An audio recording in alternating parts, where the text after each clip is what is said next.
吹牛拍马, das Rind aufblasen und das Pferd klopfen. In der Geschichte wurde der Gelbe Fluss für regionale logistische Transporte gebraucht, aber er war sehr sintflutartig, sodass eine Hausflotte oft beim Zusammenstoß am Ufer kaputt ging. Um den Schaden zu reduzieren, wurde eine sogenannte Lederflotte angesetzt, beziehungsweise mehrere große Rinslederballons wurden unter einer Hausflotte befestigt.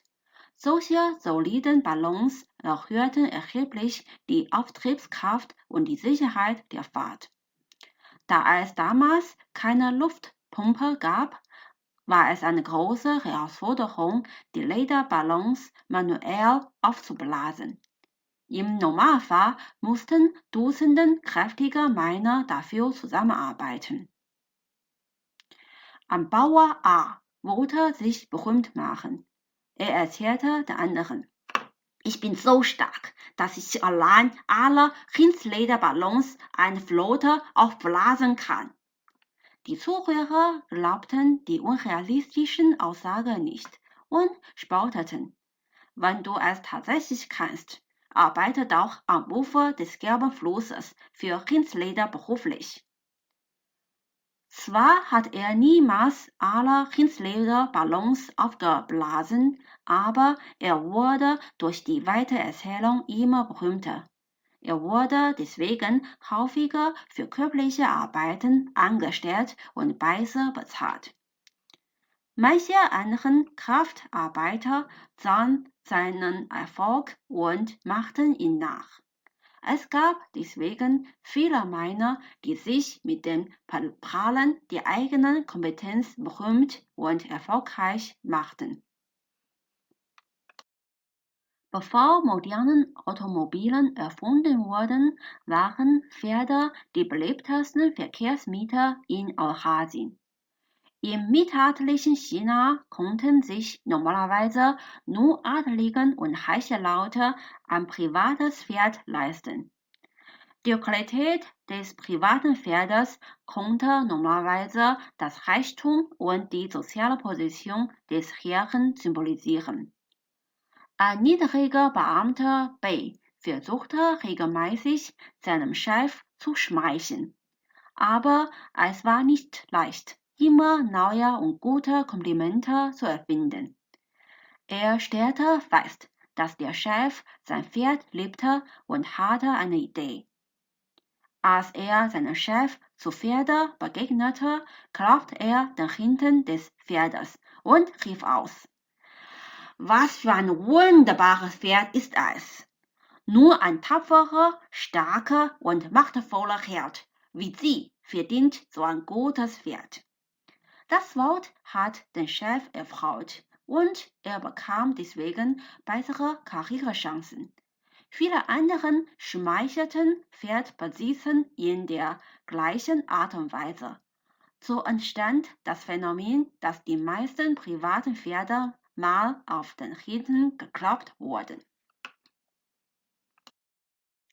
Im Chinesischen benutzt man die Redewendung 吹牛皮, das Rindsleder aufblasen, die auch zu 吹牛, das Rind aufblasen, abgekürzt wird, im Kontext des Prahlens oder der Selbstübertreibung.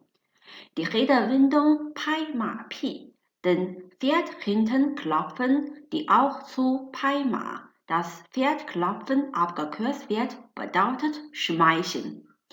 Das Idiom 吹牛拍马 kombiniert die beiden Redewendungen und meint die zwei häufigsten zwielichtigen Tricks zum Erfolg: Prahlen und Schmeicheln.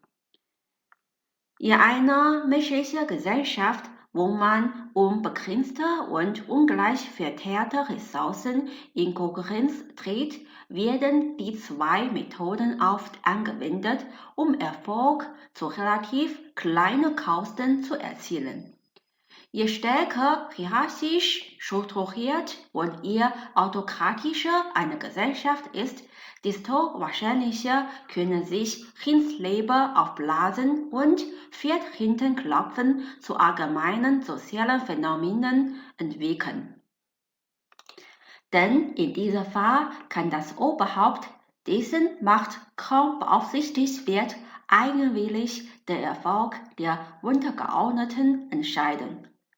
Es ist aber ein genereller Schwachpunkt der Menschheit, wo klingende Worte zu hören und dabei leichtsinniger zu werden.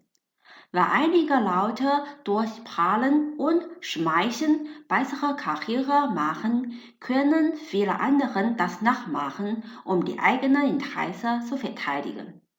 Aber weil in einer Gesellschaft Prahlen und Schmeicheln allgemeine Phänomene werden, passiert eine Negativauslese.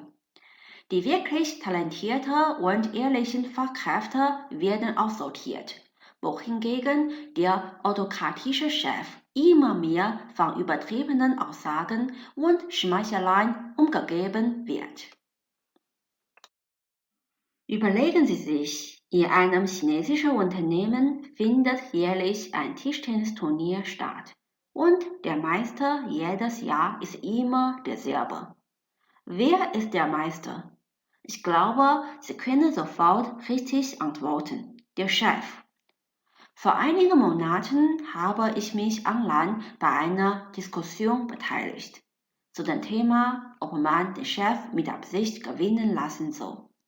Ein YouTuber vermietete den Trick, ein Basketballspiel möglichst punktgleich zu halten und den Chef in den letzten Minuten knapp siegen zu lassen.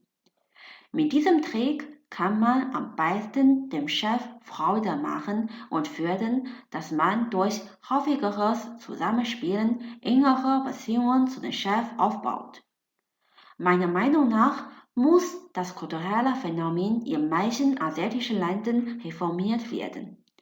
Wenn ein Arbeitnehmer sich wegen Einflüssen des Arbeitsumfeldes viele Gedanken um das Schmeicheln machen muss, hat er weniger Aufmerksamkeit für die Arbeit und immer weniger Mut, etwas gegen den Willen seines Chefs tun.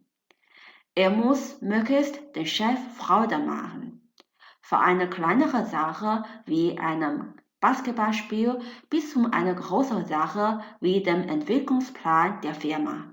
Ein Chef, der von Schmeicheleien umgeben wird und keinen Widerspruch hören kann, kann immer arroganter, willkürlicher und vor objektiven Tatsachen blinder werden. Falls er sich mal irrt, kann er seine Firma in eine falsche Richtung steuern und immer mehr Krisen anbringen. Liebe Zuschauer, wie ist Ihre Meinung zu dem Thema den Chef mit Absicht gewinnen lassen? Ich freue mich, Ihre Kommentare darüber zu lesen.